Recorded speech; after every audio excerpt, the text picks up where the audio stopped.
Assalamu alaikum. Today I'm here to give you the lecture 2 of week 5, and in the previous topic I have continued the topic which was osmosis and diffusion. I will continue that topic, and I'm going to explain you about osmosis.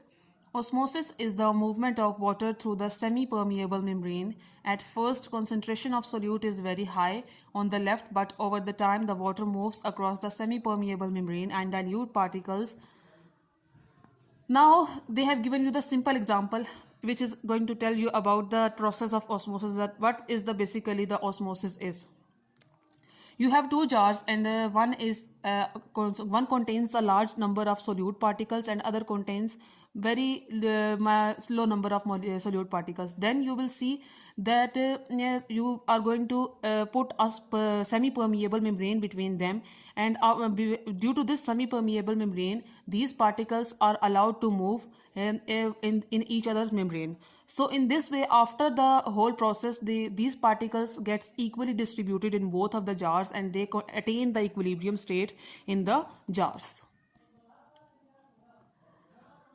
And now they are going to show you in a very good and detailed form that how that permeable contains the holes in it, and how outside the cell high water concentration, low water concentration in the cell, you can see that how particles gets transferred and how they attain the equilibrium position. Direction of movement, they have showed you that in which direction the particles are moving. You can see it in a detail. Osmosis is a special kind of diffusion. Basically, osmosis and diffusion, they relate with each other, but osmosis is a special kind because osmosis only takes place in the water. Diffusion of water across a selectively permeable membrane, a barrier that allows some substances to pass but not others. The cell membrane is such a barrier. So they have told you about the permeable membrane, which is present between the two separations, or which act as a separation between two mediums of the liquids. Small molecules pass through the water, example water.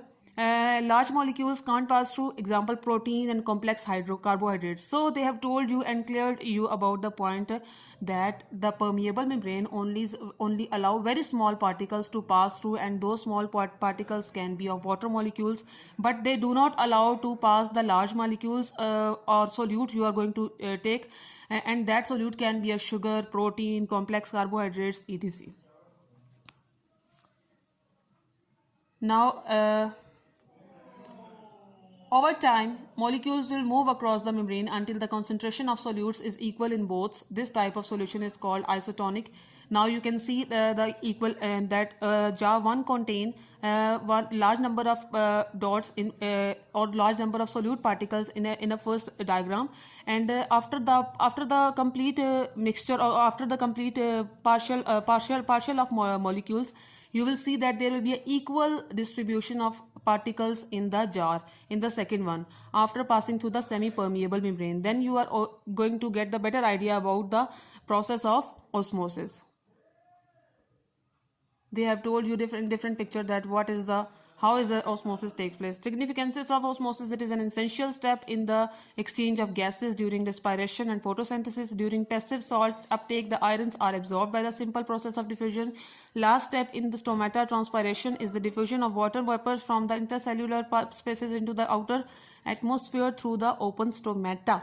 So significance means they have told you that in on which part there is an excessive amount of this process, and excessively this process take place in the plants, in the absorbed by the stomata, and in photosynthesis. Basically it is mostly takes place in the plants.